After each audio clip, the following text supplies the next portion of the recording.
Mais d'abord, on passe à un sport qui, lui aussi, a valu à la Suisse beaucoup de satisfaction, le patinage artistique. Les championnats d'Europe de patinage artistique commencent demain à Sheffield, en Angleterre. Et pour la première fois depuis 10 ans, il n'y aura pas de Suisse en haut de l'affiche. Pourquoi ? Comment en est-on arrivé là? Quelles sont les raisons de l'absence de relève derrière Stéphane Lambiel, derrière Sarah Meyer?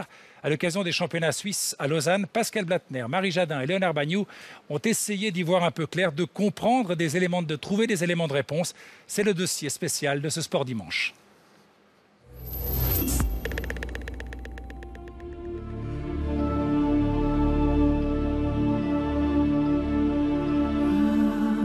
« 2005, Moscou. Après 58 ans d'attente, la Suisse a un nouveau champion du monde. Stéphane Lambiel. Dans le même temps, Sarah Meyer s'affirme parmi les meilleures patineuses européennes. Un nouvel âge d'or pour le patinage helvétique. Tout le monde se met alors à rêver qu'il sera éternel. Le seul point négatif des succès de Sarah Meyer et de mes propres succès, c'est justement d'avoir un petit peu encouragé la fédération à être passive, parce que finalement, sans rien faire, ils ont eu tous ces résultats-là.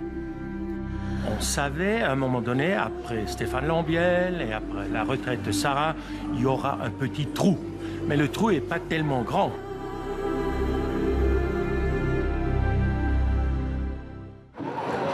Engouement sur la glace, il y a eu. Les clubs refusent même du monde dans les cours de patinage. Seulement voilà, au niveau compétition, c'est une autre histoire. Je pense que les moyens qui ont été mis en place ces dernières années n'ont peut-être pas beaucoup encouragé et donné la chance aux jeunes d'aujourd'hui de faire une médaille ces prochaines années aux championnats d'Europe et aux championnats du monde.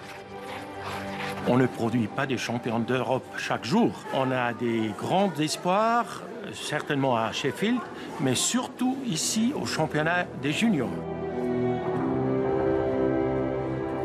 Je pense qu'il y a quand même une certaine émulation qui s'est passée en Suisse. On n'a en tout cas pas ce complexe que c'est impossible pour nous. Les coachs sont là, les conditions d'entraînement sont là aussi. C'est vraiment les sportifs qui doivent se mettre dans la tête que c'est possible d'arriver tout en haut, même en Suisse. Aujourd'hui, ce qu'on a, c'est qu'on a plein de jeunes qui sont très motivés, plein de jeunes qui travaillent beaucoup sur la glace, mais rien autour pour leur permettre de grimper au niveau international. Et si on veut monter dans la hiérarchie, il faut être de plus en plus présent. Et aujourd'hui, la fédération, ce qu'elle recherche, c'est à couper justement les frais des athlètes qui vont à ces compétitions, qui ont la possibilité de se présenter lors des compétitions internationales.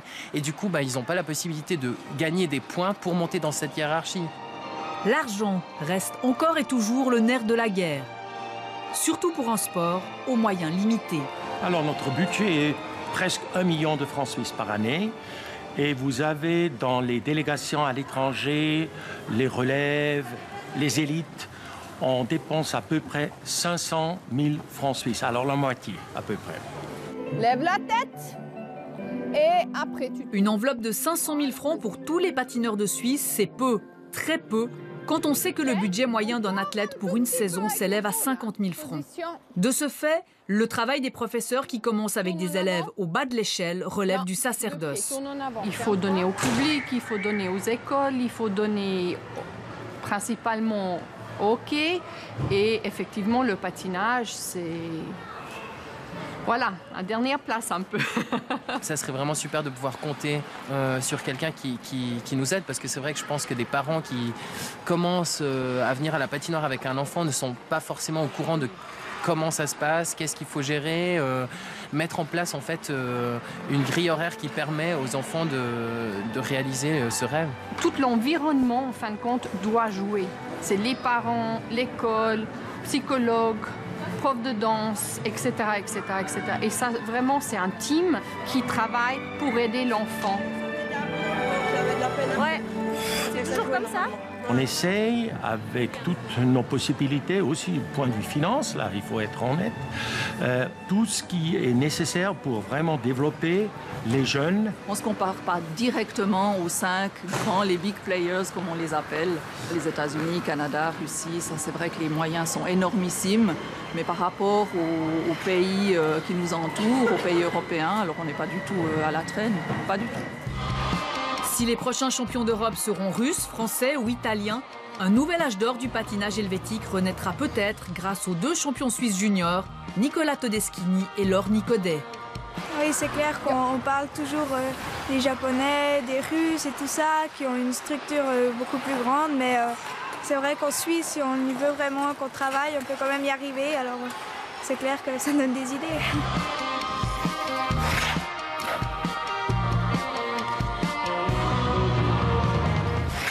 Voilà, il ne reste plus qu'à se montrer patient. À propos des championnats d'Europe de patinage artistique, nous les suivrons en direct sur TSR2 en compagnie de Pascal Blattner et de Cédric Monod dès jeudi prochain 20h10 avec le Libre Couple.